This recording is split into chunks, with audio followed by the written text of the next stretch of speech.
il faut rétablir la vérité. Dans le conte de Cendrillon, ce n'est pas une citrouille qui se transforme en carrosse, mais bien un potiron. Cette plante de la famille des cucurbitacées est très célèbre aux États-Unis et moi je vous offre une recette de soupe au potiron. Alors évidemment du potiron qu'on va joindre avec du blanc de poireau et des oignons. On va faire cuire le tout un peu rissolé, un peu mijoté avec du lait, mixer le tout, du sel, du poivre, de la noix de muscade et une généreuse noix de beurre. Alors on découpe grossièrement le potiron. Ça c'est un potiron. Il existe les potimarrons, les plus petites variétés.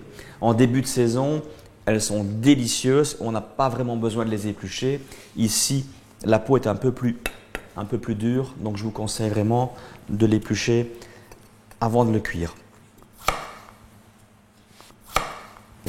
Ce qu'on peut faire aussi avec les graines qui restent du potiron, c'est de les faire sécher. Il suffit de les passer au four plus ou moins 24 heures à 60 degrés. On les sale à la fin et ça peut très bien convenir pour un apéritif ou pour mettre dans une salade. Le plus gros travail, c'est évidemment de couper la courge. Mais une fois que c'est fait, c'est une recette qui va très très vite. On va cuire maintenant la courge, de l'oignon. Alors, traditionnellement, on va mettre un liquide évidemment pour faire le potage, un bouillon, un cube de bouillon, peu importe. Moi je mets du lait. Il faut vraiment faire attention quand on utilise le lait dans une soupe. C'est que dès qu'on va monter en température, ben, le lait va monter, donc il faut le surveiller, autrement ça déborde. Ça m'est déjà arrivé. Hop, un petit blanc de poireau et un peu d'ail. Moi j'aime bien mettre un peu de thym aussi avec, ça parfume toujours le thym. Et un peu de laurier. On va recouvrir maintenant nos légumes avec du lait. Mais attention, juste à hauteur, et pas plus haut. Ça doit cuire maintenant une petite demi-heure à feu doux.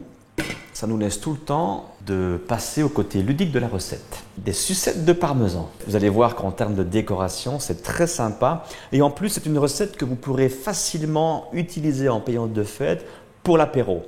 Alors, pour ça, temps pour temps, farine, parmesan et beurre. Moi, j'ai pris 100 g de beurre, 100 g de farine et 100 g de parmesan qu'on va mélanger avec un jaune d'œuf.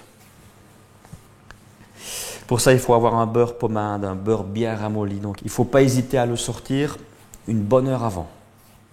Maintenant, il ne me reste plus qu'à mettre un jaune d'œuf à l'intérieur. Et on mélange le tout de nouveau pour avoir quelque chose de bien homogène. Voilà, on y est presque. On va former un boudin pour après découper des tranches et les piquer dans un bâtonnet. Le boudin est terminé.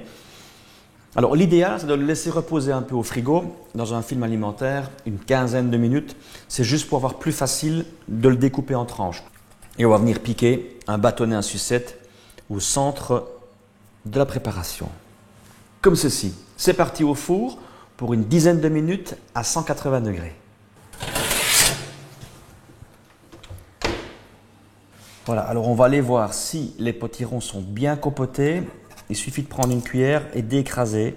C'est parfait. Il n'y a plus qu'à passer le tout à travers un mixeur ou un blender, une noix de beurre, un peu de noix de muscade pour exhauster le goût.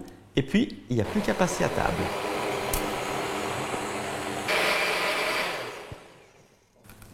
Waouh, c'est magnifique. C'est très onctueux, très aérien. Un peu mousseux comme ça d'ailleurs. Allez, on goûte. Délicieux. On peut servir.